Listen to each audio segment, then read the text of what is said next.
Treidings ir nodarbe, kas prasa apgūt kā tehniskas zināšanas, tā arī spēju pārvaldīt savas emocijas, jeb treidinga psiholoģiju.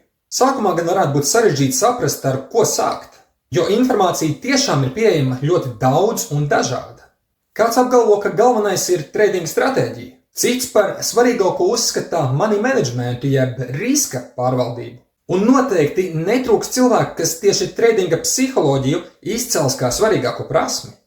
Kā tad ir patiesībā?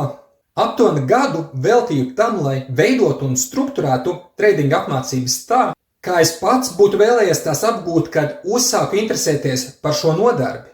Skaidra lieta, ka sākumā nesapratu, cik svarīgi ir izprast treidinga pamatus. Piemēram, to, kā noteikt cenu svārstības, vai kam pievērst uzmanību, izvēloties finanšu instrumentu. Uzreiz jau gribas apgūt analīzes metodes, kas šķietami ļaus nopelnīt treidojot.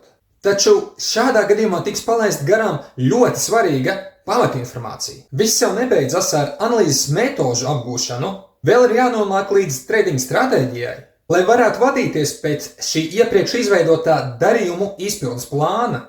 Jāpiemina arī to, kā treidojot ar reālu naudu, noteikti nāksies pacensties, lai izpildītu savu treidinga plānu kā pienākas.